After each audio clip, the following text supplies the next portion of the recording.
के बाद एक बार फिर नीलामी शुरू हुई। समय का हिसाब लगाते हुए नीलामी पूरे 2 दिन चल चुकी थी। प्रतियोगिता बहुत तीव्र होने के कारण वास्तव में किसी को भी समय बीतने का आभास नहीं हुआ था। बाहर लाई गई प्रत्येक वस्तु अपने से पहले की वस्तुओं से भी अधिक कीमती थी, और बोली तेजी से शत्रुतापूर्ण हो गई। कीमतों में स्वाभाविक रूप से बेतहाशा वृद्धि भी हुई। यह विशेष रूप से याओ निकियन के प्रोत्साहन के मामले में था। यह ऐसा था जैसे सभी ने किसी न किसी तरह का नशा कर लिया हो जिससे वे पागल हो गए हों। भावुक भीड़ को देखते हुए लॉन्गचेन कुछ प्रशंसा महसूस किए बिना नहीं रह सका। 2 दिनों की नीलामी के बाद इस याओ निकियन ने अधिकांश लोगों के स्वभाव को समझ लिया था, और अब माहौल पूरी तरह से उसके नियंत्रण में था। शीफैंग, फैटी यू और अन्य सभी दुनिया की भव्यता से अवगत हो गए थे। नीलामी के इन 2 दिनों के बाद भी उनमें से कोई भी जरा सा भी थका नहीं था। हालांकि उनमें से किसी के पास प्रतियोगिता में प्रवेश करने के लिए पैसे नहीं थे, बस उन भावपूर्ण आकाश ऊंची बोलियों को देखना अपने आप में उत्तेजक था। अगला item mountain splitting battle x है। जैसा कि उसने यह कहा, मंच के ऊपर एक युद्ध कुठार ले जाया गया। लेकिन जब उन्होंने देखा तो सभी हैरान रह गए। स्वाभाविक रूप से, वे सभी जानते थे कि युद्ध कुल्हाड़ियां कैसी दिखती थीं। लेकिन उन्होंने ऐसा युद्ध कुठार पहले कभी नहीं देखा था। यह बिल्कुल बहुत बड़ा था। वह दोधारी कुल्हाड़ी का सिर कम से कम 5 फीट लंबा था। यह एक हाथ जितना मोटा था और इसमें एक ऐसी भव्यता थी जो बिल्कुल भयानक थी। पर्वत विभाजन युद्ध कुल्हाड़ी। इसे सुनहरी रेत से बनाया गया था और इसकी कठोरता बेजोड़ है। इसका वजन 2 टन है और यह शक्ति और मार्शल शक्ति का प्रतीक है। ऐसा कहा जाता है कि यह देवत्व का हथियार था और इसे अपनी संपत्ति के भीतर रखने से कोई भी आत्मा या भूत दूर हो जाएगा। शुरुआती कीमत 2 मिलियन है।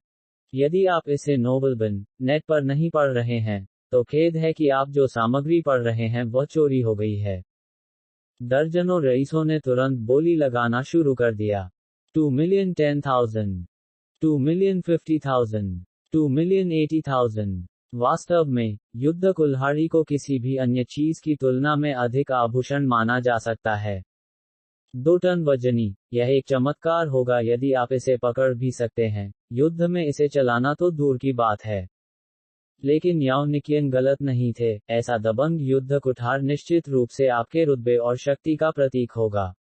रईसों को विशेष रूप से ऐसी वस्तु में रुचि थी। शीफैंग, मेरी बोली चिल्लाने में मेरी मदद करें, लॉन्गचेन ने धीरे से कहा।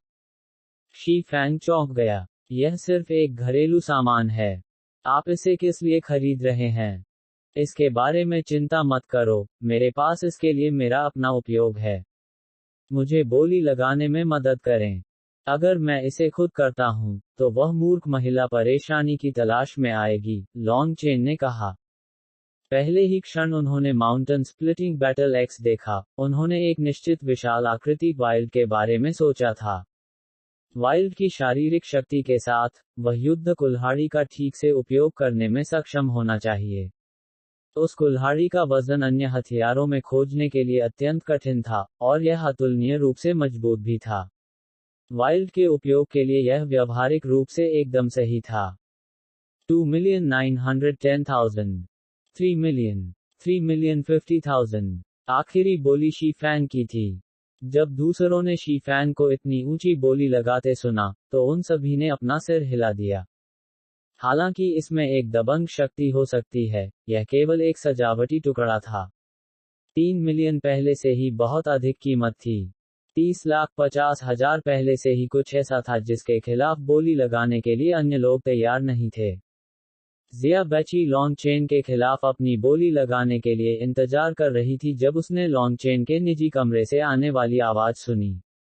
लेकिन यह सुनकर कि आवाज लॉन्गचेन की नहीं थी, वह झिझकी और इसके खिलाफ बोली नहीं लगाई। यह पहले से ही नीलामी के बाद के चरण थे। नीलाम किए जा रहे सामान तेजी से बेहतर होते जा रहे थे, और अगर वह अपनी सारी क्रेडिट सीमा का उपयोग कर लेती, तो वह केवल देख पाती क्योंकि उन अच्छी चीजों को दूसरों ने ले लिया था। हालांकि उसे संदेह था कि यह वास्तव में लॉन्गचेन है, वह पूरी तरह से निश्चित नहीं थी, और एक पल के लिए बहस करने के बाद उसने फिर भी हस्तक्षेप न करने का फैसला किया। लॉन्गचेन ने तब जश्न मनाया जब उसने देखा कि माउंटेन स्प्लिटिंग बैटल एक्स इतनी आसानी से प्राप्त हो गया। दुर्भाग्य से, यह वस्तु कुछ ऐसी थी जिसे वे अपने निजी कमरे में लाने में असमर्थ थे, इसलिए लॉन्गचेन को इसे लेने के लिए व्यक्तिगत रूप से जाना पड़ा। लॉन्गचेन ने मंच के नीचे गुप्त चैनल का अनुसरण किया। उस जगह पर 1 दर्जन जवान पहरा दे रहे थे। जब उन्होंने उन्हें देखा तो उनके शिष्य थोड़े सिकुड़ गए। वे लोग वास्तव में सभी रक्त संघनन विशेषज्ञ थे। बस एक नीलामी में पहले से ही इतने विशेषज्ञ थे। तब हुयुन मंडप की असली ताकत क्या थी? लॉन्गचेन माउंटेन स्प्लिटिंग बैटल एक्स के सामने आ गया। विशाल युद्ध कुठार को देखकर जो उससे भी बड़ा था, वह वास्तव में दंग रह गया। हाथ बढ़ाकर उसने धीरे से हैंडल को रगड़ा। उसने देखा कि वह अपने हाथ को उस हत्थे के चारों ओर लपेटने में लगभग असमर्थ था जो एक हाथ जितना मोटा था। यूपी। लॉन्गचेन ने उस युद्ध कुल्हाड़ी को उठाने के प्रयास में अपनी पूरी ताकत लगा दी। यह थोड़ा हिल गया और धीरे धीरे हवा में उठा, लेकिन सिर्फ 3 इंच तक उठने के बाद यह एक दुर्घटना के साथ वापस जमीन पर गिर गया। मूल रूप से इसे पकड़े हुए शेल्फ को तुरंत टुकड़ों में तोड़ दिया गया था। इसके जमीन पर गिरते ही जोरदार धमाका हुआ। किसने सोचा होगा कि युवा मास्टर लॉन्गचेन के पास इतनी दिव्य शक्ति है? यह वाकई काबिले तारीफ है। वे गार्ड लॉन्गचेन को देख रहे थे। मूल रूप से, वे उसे कुछ तिरस्कार की दृष्टि से देख रहे थे क्योंकि उसने किसी ऐसी चीज पर इतना खर्च किया था जो केवल सजावटी थी। लेकिन उसे वास्तव में सिर्फ एक हाथ से कुल्हाड़ी उठाने में सक्षम देखकर उनका सारा तिरस्कार गायब हो गया। और भले ही उसने अंत में इसे गिरा दिया था, फिर भी यह पूरी तरह से चौंकाने वाला था। वे सभी स्पष्ट थे कि यह कितना भारी था। इसे इस तरह उठाने के लिए कम से कम 2 लोगों को अपनी पूरी ताकत लगाने की जरूरत थी। लेकिन लॉन्गचेन ने इसे सिर्फ एक हाथ से थोड़ा ऊपर उठाने में कामयाबी हासिल की थी। साथ ही, वह इसे हैंडल से पकड़े हुए था। उसे वहां से उठाने के लिए जिस तरह की ताकत की जरूरत होगी, उसकी कल्पना भी मुश्किल थी। इसलिए सभी ने अपनी प्रशंसा के लिए अपना मुंह खोल दिया था। लॉन्गचेन ने अपना सिर हिलाया और कड़वाहट से मुस्कुराया, यह चीज वास्तव में सिर्फ एक भव्य आभूषण है। किसने कहा कि यह नहीं था? यह बहुत भारी है, इसका उपयोग कौन कर सकता है? उनमें से एक ने सिर हिलाया। विशाल कुल्हाड़ी के भारीपन की पुष्टि करने के बाद, लॉन्गचेन ने अब कुछ भी नहीं दिखाया। उन्होंने इसे सीधे अपने स्थानिक वलय के भीतर संग्रहित किया। अपने निजी कमरे में लौटकर, लॉन्गचेन की उदासीन अभिव्यक्ति खुशी की बात बन गई। वह कुल्हाड़ी निश्चित रूप से ऐसी चीज थी जिसका वाइल्ड उपयोग कर सकता था। अगर उसने अपनी पूरी ताकत लगा दी होती, तो वह भी उसका इस्तेमाल कर पाता। लेकिन यह उसकी बहुत अधिक ताकत को समाप्त कर देगा। सौभाग्य से, वाइल्ड वही नहीं था। उसका भौतिक शरीर सबसे असामान्य था जिसे लॉन्गचेन ने कभी देखा था, और शारीरिक शक्ति उसकी मुख्य विशेषता थी। इस युद्ध कुल्हाड़ी के साथ, आध्यात्मिक ची का उपयोग किए बिना भी, उसकी युद्ध शक्ति बिल्कुल भयानक होगी। जैसे जैसे समय बीतता गया, बाद की वस्तुएं और भी दुर्लभ और अधिक कीमती होती गईं। स्वर्ग और पृथ्वी के प्राकृतिक खजाने, खेती की तकनीकें, और औषधीय गोलियां, ये सब उपलब्ध थे। कीमतें और भी भयावह हो गईं। व्यवहारिक रूप से एक भी ऐसी वस्तु नहीं थी जो अब 5 मिलियन सोने के सिक्कों से कम में बेची जाती हो। हर किसी को हमारे अगले आइटम को ध्यान से देखना चाहिए। याओ निकियन के चेहरे पर एक असाधारण आत्मविश्वास वाली मुस्कान दिखाई दी। उसने अपना हाथ उठाया, यह दिखाते हुए कि उसने क्या पकड़ा हुआ है। अध्याय 59 पृथ्वी वर्ग युद्ध कौशल। अनुवादक, बोर्न टू बी। उसके हाथ में एक पतली सी किताब थी। जब यह दिखाई दिया, तो चौंकने वाली चीखों में फूटने से पहले पूरी भीड़ एक पल के लिए खामोश हो गई। उपस्थित अधिकांश लोगों को पता था कि हर 3 साल में, हुआयुन पवेलियन में उनकी अंतिम नीलामी वस्तु के रूप में हमेशा एक युद्ध कौशल होगा। समय गिनते हुए, यह ठीक 3रा वर्ष था। यदि यह केवल एक साधारण युद्ध कौशल होता, तो यह इतनी चौंका देने वाली चीखों को आकर्षित नहीं करता। हालांकि, यह कोई साधारण युद्ध कौशल नहीं था। यह एक पृथ्वी वर्ग युद्ध कौशल था। पृथ्वी वर्ग के युद्ध कौशल केवल किंवदंतियों में मौजूद थे। वे केवल उन संप्रदायों के हाथों में पाए जा सकते थे जो धर्मनिरपेक्ष दुनिया से अलग थलग थे। एक यह अफवाह थी कि फीनिक्स क्राय एम्पायर का सबसे कीमती खजाना पृथ्वी वर्ग के युद्ध कौशल का सिर्फ एक हिस्सा था, और केवल शाही शिष्य ही इससे सीख सकते थे। इस प्रकार, अधिकांश लोगों के लिए, पृथ्वी वर्ग युद्ध कौशल ऐसी चीजें थीं जिनके बारे में उन्होंने केवल किंवदंतियों में ही सुना था। अब जबकि वे इसे व्यक्तिगत रूप से देख सकते थे, हालांकि वे जानते थे कि ऐसी कोई चीज उनके द्वारा प्राप्त नहीं की जाएगी, फिर भी यह कुछ ऐसा था जिससे उनके दिल बेतहाशा उछलने लगे। अर्थ class battle skill 3 style parting wind 20 lakh की शुरुआती बोली। एक पृथ्वी वर्ग युद्ध कौशल को अधिक परिचय की आवश्यकता नहीं थी। बस अर्थ क्लास का परिचय ही काफी था। 30 लाख। जिया चांगफेंग की बोली उनके निजी कमरे से आई थी। यह पहली बार था जब जिया चांगफेंग ने स्वर्ण कवच के बाद प्रतियोगिता में भाग लिया था। इसके अलावा, उसने तुरंत कीमत में 10 मिलियन की वृद्धि की। पैसे खर्च करने का उस तरह का अंदाज काफी चौंकाने वाला था। हालांकि लॉन्गचेन उस युद्ध कौशल के प्रति आकर्षित था, लेकिन वह जानता था कि उसे प्राप्त करना उसके लिए असंभव था। जिया चांगफेंग की 30 मिलियन की बोली कुछ भी नहीं थी। यह तो सिर्फ शुरुआत थी। 50 लाख। दूसरे निजी कमरे के अंदर से एक बूढ़ी आवाज आई। उस कमरे में मौजूद मेहमान ने भीड़ के सामने कभी खुद को प्रकट नहीं किया था, इसलिए कोई नहीं जानता था कि अंदर कौन है। लॉन्गचेन ने महसूस किया कि बूढ़ा व्यक्ति शायद उस युद्ध कौशल के लिए स्पष्ट रूप से यहां आया था। शायद, अब नीलामी में भाग लेने वाले सभी छिपे हुए बाघों के लिए खुद को प्रकट करने और प्रतिस्पर्धा करने का समय आ गया था। 60 लाख। इस बार, आवाज बेहद तेज और सुनने में असहज थी, जैसे धातु के खिलाफ धातु के खुरचने की आवाज। यह भीड़ के कोने में एक दाढ़ी वाले अधेड़ उम्र के आदमी से आया था। 80 मिलियन। इस बार, यह मार्कस यंग की कोमल स्ट्रैन आवाज थी। अब भीड़ बेहद शांत थी।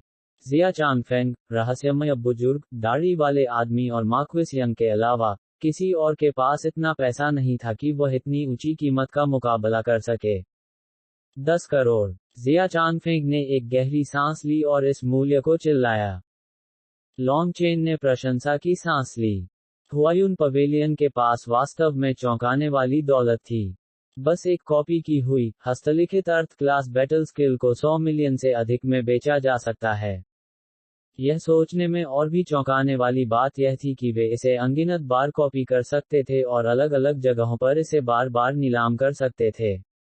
जहां तक उन लोगों की बात है जो अंत में इसे प्राप्त करने में सफल रहे, वे सभी इसे गहराई से छिपा देंगे ताकि कोई और इसे उनसे न ले सके। हो सकता है कि वे किसी को भी जान से मार दे जो इसके बारे में जानता था।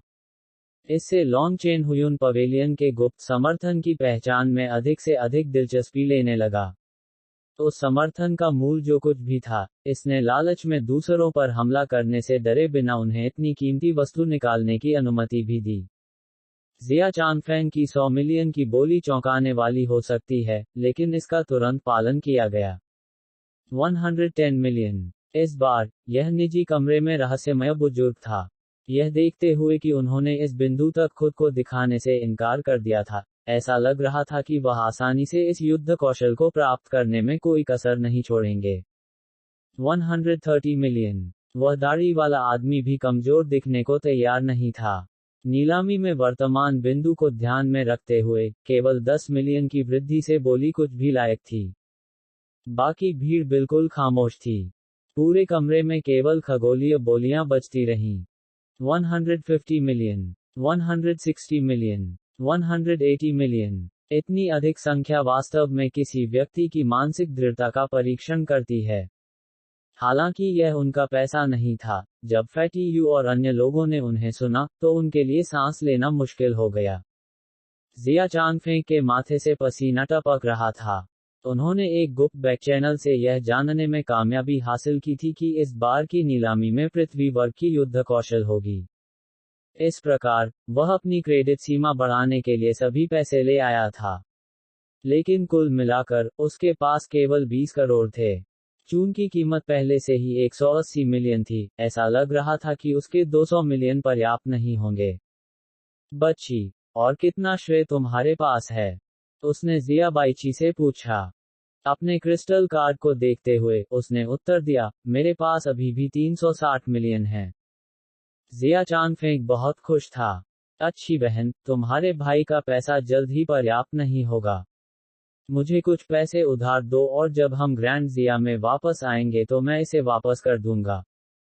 जिया बची यह कहने से पहले एक पल के लिए झिझकी, मैं इसे आपको उधार दे सकती हूँ, लेकिन आपको थोड़े समय के भीतर लॉन्ग चेन का सिर मुझे सौंप देना चाहिए।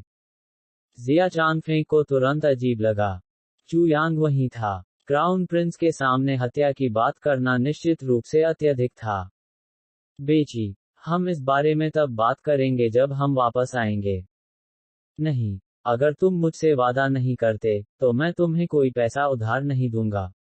जिया बाईची ने ठंडेपन से सांस ली। उसने अपने बड़े भाई को कोई चेहरा नहीं दिया। चू यांग थोड़ा मुस्कुराया। यह लॉन्ग चेन नापसंद है, और इस मामले में आप जल्द ही मेरी छोटी बहन के पति बनेंगे, इसलिए मैं अब कुछ भी नहीं सुनूंगा जो आप कह रहे हैं। चू यांग को ऐसा कहते हुए सुनकर जिया चांगफेंग और भी अधिक सहज हो गया और उसने चू यांग पर अपनी मुट्ठी जमा दी। बहुत धन्यवाद, भाभी बहनोई। ठीक है, बच्ची, मैं तुमसे वादा करता हूँ। मुझे अपना क्रिस्टल कार्ड दो। तभी उसने उसे अपना क्रिस्टल कार्ड सौंप दिया। अपने क्रिस्टल कार्ड पर एक रेखा खींचकर जिया बाईची की क्रेडिट सीमा को उसके कार्ड में स्थानांतरित कर दिया गया। अब उनके पास 500 मिलियन से अधिक का ऋण था। 300 मिलियन। यह देखते हुए कि कीमत चढ़ना जारी है, जिया चांगफेंग ने सीधे तौर पर यह प्रदर्शित करने के लिए कीमत बहुत बढ़ा दी कि यह उनके लिए एक अनिवार्य वस्तु थी और उम्मीद है कि अपने प्रतिस्पर्धियों को डराकर दूर कर दिया। अन्य लोग उस ऊंची कीमत के बाद कुछ मौन हो गए। हालांकि एक पृथ्वी वर्ग युद्ध कौशल अत्यंत दुर्लभ था, फिर भी यह पैसे से खरीदने योग्य था। इसके अलावा, एक की कीमत 300 मिलियन से बहुत कम थी। आखिरकार, बेचे गए अधिकांश पृथ्वी वर्ग युद्ध कौशल सभी पुरानी प्रतियां थीं। वायुन पवेलियन द्वारा नीलाम किया गया यह पृथ्वी वर्ग युद्ध कौशल वह था जो इस क्षेत्र में मौजूद नहीं था। इसलिए इसकी कीमत इतनी ज्यादा थी। लेकिन 30 करोड़ की कीमत वास्तव में डराने वाली थी। आखिरकार, यदि आपके पास पर्याप्त सोना है, तो आप कहीं दूर यात्रा कर सकते हैं और फिर, आप बहुत कम कीमत में अर्थ क्लास बैटल स्किल्स खरीदने में सक्षम होंगे। अब, रहस्यमय बुजुर्ग, दाढ़ी वाला आदमी और मार्किस यंग सभी झिझक रहे थे। प्रिंस जिया चांगफेंग ने 300 मिलियन की बोली लगाई। क्या कोई ऊंची बोली है? 300 मिलियन एक बार जा रहे हैं, 300 मिलियन 2 बार जा रहे हैं। याओनिकियन की आवाज थोड़ी उत्साहित थी क्योंकि उसने समय गिनना शुरू किया। इस नीलामी से लाभ पहले ही उसकी अपेक्षाओं से अधिक हो गया था। यह विशेष रूप से इस पृथ्वी वर्ग युद्ध कौशल के मामले में था। 300 करोड़ की बोली उसके लिए बेहद रोमांचक थी। इस युद्ध कौशल की अधिकतम कीमत 30 करोड़ होनी चाहिए। इस प्रकार, उसने उल्टी गिनती शुरू करने का फैसला किया। 400 मिलियन। किसी को उम्मीद नहीं थी कि एक आलसी आवाज अचानक बाहर निकलेगी। वह आवाज बेहद युवा थी। यह लॉन्ग चेन की आवाज थी। पूरी भीड़ स्तब्ध थी, और यहां तक याओनिकियान भी हैरान था। उसने अभी प्रतिक्रिया भी नहीं की थी जब उसके कान पर एक छोटी सी बाली हल्की सी हिली। वह तुरंत ठीक हो गई और मुस्कुरा दी। वह हरामी। जिया चांगफेंग गुस्से में उड़ गए। जैसे ही वह पृथ्वी वर्ग युद्ध कौशल प्राप्त करने वाला था, लॉन्ग चेन ने अचानक हस्तक्षेप किया। लॉन्ग चेन, मुझे विश्वास नहीं होता कि तुम्हारे जैसे कमीने के पास इतना पैसा है। तुम सिर्फ परेशानी की तलाश कर रहे हो। जिया चांगफेंग गुस्से से चिल्लाया। बेवकूफ, अगर मेरे पास पर्याप्त पैसा नहीं होता, तो क्या मैं बोली लगाता? मत भूलो, यह मास्टर एक पिल अप्रेंटिस है, लॉन्ग चेन ने उत्तर दिया। वास्तव में, लॉन्ग चेन लगातार अपने दिव्य ज्ञान का उपयोग अपने परिवेश पर नजर रखने के लिए कर रहा था। उनके 2 निजी कमरे एक दूसरे से केवल कुछ दर्जन मीटर की दूरी पर थे। यद्यपि सुनने का कोई तरीका नहीं था कि वे क्या कह रहे थे, उनके होठों की जांच करके, वे जो चर्चा कर रहे थे, उसके अनुमानित विवरण का पता लगाने में सक्षम थे। जिया चांगफेंग को इस पृथ्वी वर्ग युद्ध कौशल को एक आवश्यक वस्तु के रूप में देखते हुए, उसने ऊंची बोली लगाने का फैसला किया था। हालांकि वह बाहर से आराम से दिखाई दे रहा था, लेकिन अंदर से वह अभी भी बहुत घबराया हुआ था। अगर उसने जिया चांगफेंग को डरा दिया, तो उसे ही अंतिम बिल का भुगतान करना होगा। 400 मिलियन कुछ ऐसा था जिसे एक साधारण पिल अप्रेंटिस चुकाने में सक्षम नहीं होगा, भले ही वे अपना पूरा जीवन शोधन में लगा दें। लेकिन यह याद करते हुए कि कैसे जिया बाइची ने उसके साथ हस्तक्षेप किया था और उसे स्टार फ्यूजिंग ग्रास प्राप्त करने के लिए 20 मिलियन का भुगतान किया था, उसके लिए यह निराशाजनक होगा कि बिना बदला लिए उसे जाने दिया जाए। 50 करोड़। अगर आप में हिम्मत है, तो फिर से बोली लगाने की कोशिश करें। जिया चांगफेंग गुस्से में दहाड़ा। वह क्रोध से पागल होने ही वाला था, उसे पता नहीं था कि लॉन्ग चेन को इतना पैसा कैसे मिला। लेकिन हुआयुन पवेलियन के नियमों के अनुसार, यदि कोई व्यक्ति अपने क्रिस्टल कार्ड की सीमा से अधिक की बोली चिल्लाता है, तो उसे संकटमोचक के रूप में देखा जाएगा और नीलामी से बाहर कर दिया जाएगा। यह देखते हुए कि लॉन्ग चेन के बोली लगाने के बाद कुछ नहीं हुआ, उनका एकमात्र निष्कर्ष यह था कि लॉन्ग चेन के पास वास्तव में इतना पैसा था। जिया चांगफेंग की गुस्से वाली दहाड़ पूरे कमरे में एक जानवर की तरह गूंजती है, लोगों के कानों को हिलाती है। इतना उत्साहित मत हो। मेरे कार्ड में बस थोड़ा ही बचा था। 10,000 ही जोड़ देते तो जीत जाते। मैं शायद ही कभी किसी की प्रशंसा करता हूँ, लेकिन मैं निश्चित रूप से राजकुमार जिया चांगफेंग की प्रशंसा करता हूँ। 100 मिलियन को केवल 10,000 के रूप में उपयोग करने के लिए, आप वास्तव में अद्भुत हैं। लॉन्ग चेन की आवाज प्रशंसा से भरी हुई थी। लेकिन जिया चांगफेंग के कानों में, यह सबसे दुर्भावनापूर्ण ताने में बदल गया। यदि आप इसे नोबल बिन नेट पर नहीं पढ़ रहे हैं, तो खेद है कि आप जो सामग्री पढ़ रहे हैं वह चोरी हो गई है। इस तीव्र क्रोध के कारण जिया चांगफेंग को अचानक एक कौर से खून की खांसी हुई। उसके निजी कमरे से चौंका देने वाली चीखें आने लगीं। भीड़ के भाव अब कुछ अजीब थे। एक पल के लिए, कोई नहीं जानता था कि क्या लॉन्ग चेन सच बोल रहा था या क्या वह जानबूझकर जिया चांगफेंग को उकसा रहा था।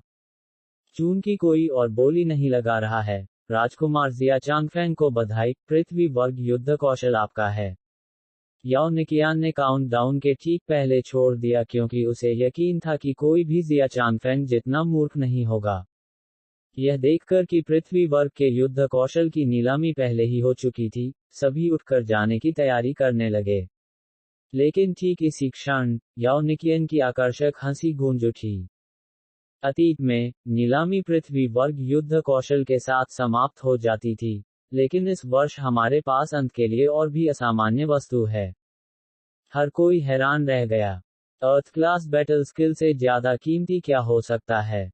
वे सभी झट से वापस बैठ गए और मंच को करीब से देखने लगे। लॉन्ग चेन मुस्कुराए। हे, एक अच्छा शो शुरू होने वाला था। अध्याय 60 चौंकाने वाले तरीके। अनुवादक बोर्न टू बी। याओ निकियन ने उसकी हथौड़ी से टक्कर मारी।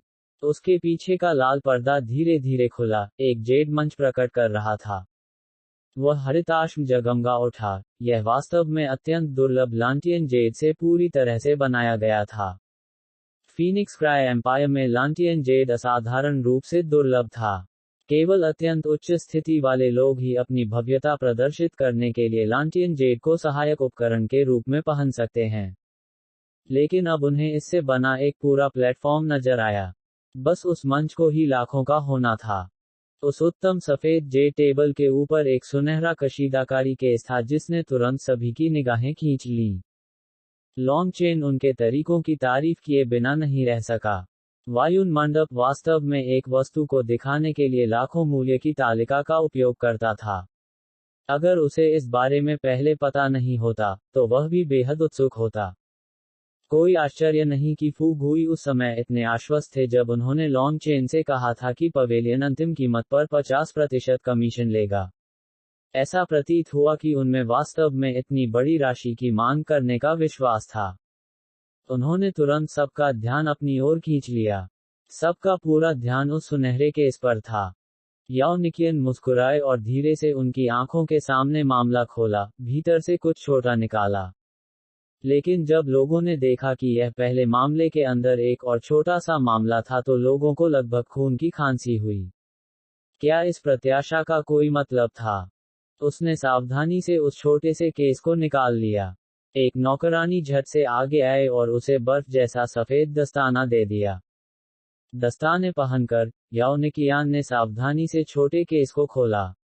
उसकी सतर्कता ने सभी की सांसें रोक लीं, और यह इतना शांत था कि एक सुई की बूंद भी सुनाई दे सकती थी। छोटा बक्सा खुलते ही हवा की एक हल्की आह निकली। मामले के खुलने के बाद पूरे हॉल में दीवारों पर प्रोजेक्शन दिखाई दिए। सभी दीवारें याओनिकियन के हाथों के वास्तविक समय के अनुमान बन गए।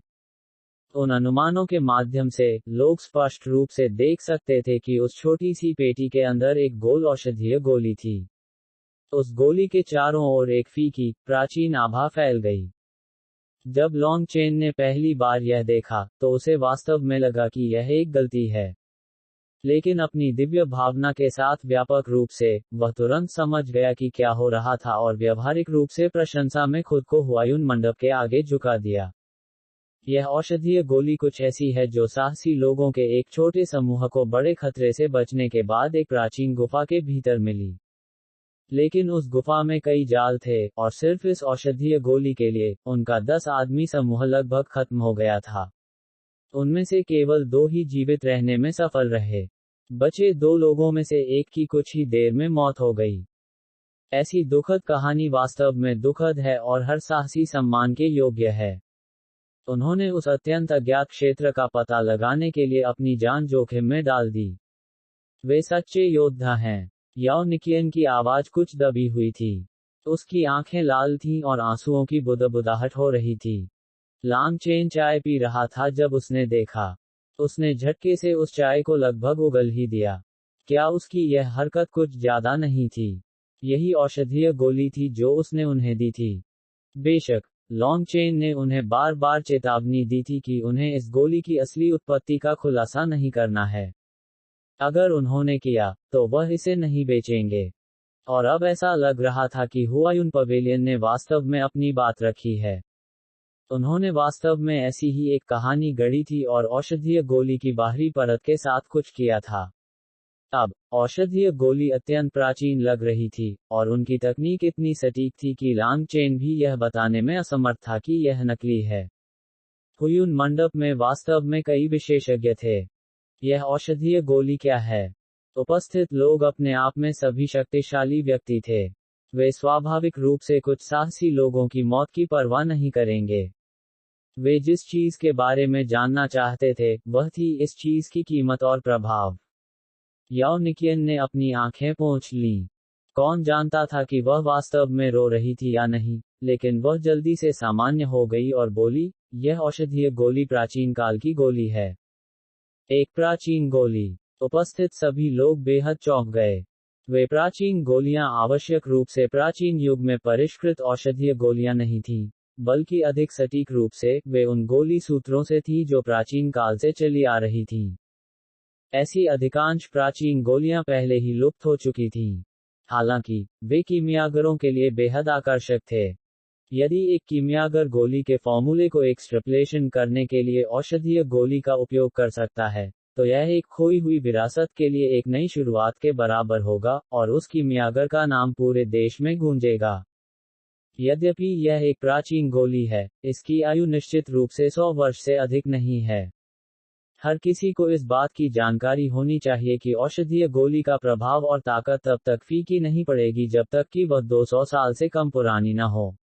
इसलिए, इस औषधीय गोली का अभी भी 100% प्रभाव होगा, याओनिकियन ने जारी रखा। मिस याओ, हमें सस्पेंस में मत रखो। दवाई की गोली का नाम बताओ। और प्रभाव भी बताओ। यह देखते हुए कि याओनिकियान ने अभी भी उन्हें महत्वपूर्ण हिस्सा बताने से इनकार कर दिया, किसी का धैर्य समाप्त हो गया। यह देखकर कि हर कोई पर्याप्त रूप से मोहित हो गया था, याओनिकियन मुस्कुराए और कहा, यह औषधीय गोली हमारे मूल्यांकक गुरु के पास से गुजरी है। इसका नाम फ्लैश बोन रेस्टोरेशन पिल है। अब जब आपने इसका नाम सुना है, तो मुझे यकीन है कि सभी को पता होना चाहिए कि इसका प्रभाव क्या है। नाराजगी की आहें तुरंत पीछा किया। क्या, बस इतना सा प्रभाव? एक चिकित्सा गोली। क्या यह बहुत सामान्य नहीं है? ऐसा लग रहा था कि याओनिकियन ने उनकी उलझन पर ध्यान नहीं दिया। उन्होंने आगे कहा, मुझे यकीन है कि हर कोई मेरे हुयुन पवेलियन की प्रतिष्ठा को जानता है। हम स्वाभाविक रूप से अपना मजाक नहीं बनाएंगे। अगर यह मांस की हड्डी बहाली की गोली वास्तव में मूल्यवान नहीं होती, तो हम इसे अंतिम और सबसे कीमती वस्तु के रूप में सामने नहीं लाते। यह सुनकर भीड़ शांत हो गई। वह गलत नहीं थी। वायुन मंडप निश्चित रूप से अपने स्वयं के ब्रांड का अनादर नहीं करेगा। तो क्या इसका मतलब यह था कि औषधीय गोली का कोई विशेष उपयोग था? अगर मैं इतना निर्भीक हो पाता, तो मैं औषधीय गोली के प्रभाव का गवाह बनने के लिए एक रक्त संघनन विशेषज्ञ को मंच पर आमंत्रित करना चाहूंगा। याओनिकियान भीड़ को देखकर मुस्कुराया। मैं जाऊंगा। याओनिकियन का आकर्षण बिना कहे चला गया। अपने 30वें दशक में एक व्यक्ति ने तुरंत स्वेच्छा से भाग लिया। सभी को लगा कि यह कुछ अजीब सा है। वायुन मंडप की पिछली सभी नीलामियों में ऐसा लगा कि यह पहली बार था जब किसी को नीलामी के चरण में आमंत्रित किया गया था। वह आदमी मंच पर चढ़ गया। याओनिकियन के साथ निकटता के कारण और उसकी छाती कितनी खुली हुई थी, वह स्थिर रूप से देखने के अलावा और कुछ नहीं कर सकता था। याओनिकियान थोड़ा मुस्कुराया और उसकी परवाह नहीं की। उसने चंचलता से पूछा, क्या मास्टर को दर्द से डर लगता है? अरे, मजाक मत करो। मैं, झाओ यांग, इतने सालों से जमीन पर घूमा हूं। मुझसे यह पूछना अपमानजनक है। वह आदमी अब थोड़ा उदास हो गया था। लॉन्ग चेन, अपने निजी कमरे में, उस पर हंसा। एक, झाओ यांग। उसका नाम वास्तव में उपयुक्त था, क्योंकि उस पर एक त्रासदी आने वाली थी।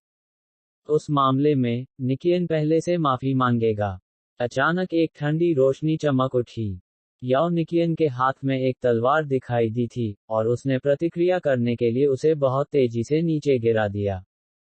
सबकी हैरान आंखों के सामने खून बिखरा पड़ा था। याओनिकियन द्वारा झाओ यांग की कोहनी से हाथ काट दिया गया था। उस आदमी के पास अपना बचाव करने का समय भी नहीं था। एक हाथ कट जाने के बाद, वह गुस्से में कुछ कहने ही वाला था कि एक तलवार उसके गले में दब गई, जिससे वह कट गया। हर कोई पूरी तरह से चौंक गया। याओनिकियान हमेशा इतना कमजोर और नाजुक व्यवहार कर रहा था, और फिर भी अभी अभी उसका हमला असाधारण रूप से सहज रहा था। वह निश्चित रूप से एक विशेषज्ञ थी। सर ने पहले ही कहा है कि वह दर्द से नहीं डरते। यह ले लो। याओनिकियान ने उन्हें मांस की हड्डी की मरम्मत की गोली दी। झाओ यांग डर गया था। उसने बिना सोचे समझे गोली निगल ली। क्या? उसे निगलते ही चीख पुकार मच गई। बेहतर लुक पाने के लिए लगभग हर कोई खड़ा हो गया। तभी झाओ यांग को एहसास हुआ कि कुछ हो रहा है। अपनी भुजा को देखते हुए, उसे चमत्कारिक रूप से वापस बढ़ता देख वह चौंक गया। जैसे ही एक अगरबत्ती को जलने में समय लगा, उसका हाथ पूरी तरह से वापस बढ़ गया था। अपनी उंगलियों को फड़फड़ाते हुए, वह यह जानकर चौंक गया कि अपरिचितता की थोड़ी सी भी भावना के बिना यह पूरी तरह से ठीक है। वह बिल्कुल चौंक गया। यदि यह खून से लथपथ मंच और जमीन पर उसका कटा हुआ हाथ नहीं होता, तो वह सोचता कि वह मतिभ्रम कर रहा है। धिक्कार है। तुम इतनी कीमती औषधीय गोली को कैसे बर्बाद कर सकते हो? एक बूढ़ा आदमी गुस्से से हौंकता हुआ खड़ा हो गया था।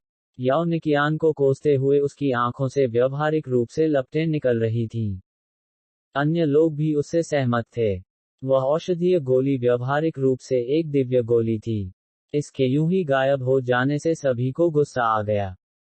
मिस याओ, क्या आप हमें खेलने की कोशिश कर रही हैं? हमें स्पष्टीकरण दें। कुछ लोग अपने गुस्से पर काबू नहीं रख पाए। जहां तक यांग की बात है, वह बिना कुछ सोचे समझे वापस अपनी सीट पर लौट आया। उसे अब भी विश्वास नहीं हो रहा था कि अभी अभी क्या हुआ था। कभी कभी वह अपना हाथ बार बार रगड़ता। याओनिकियन ने नाराज भीड़ को देखा और मुस्कुराए। यह परिणाम उसकी आशा से भी बेहतर रहा। हर कोई, कृपया शांत हो जाओ।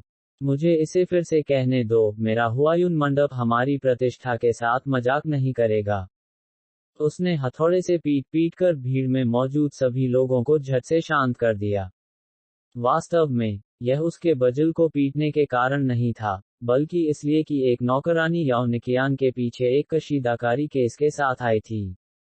यदि आप इसे नोबल बिन नेट पर नहीं पढ़ रहे हैं, तो खेद है कि आप जो सामग्री पढ़ रहे हैं वह चोरी हो गई है।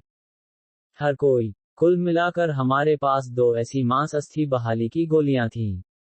लेकिन सभी को पता होना चाहिए कि ऐसा चौंकाने वाला प्रभाव कुछ ऐसा है जिस पर किसी को विश्वास नहीं होगा, भले ही मैं आपको बताऊं। तो मैं सिर्फ आपको दिखा सकता था।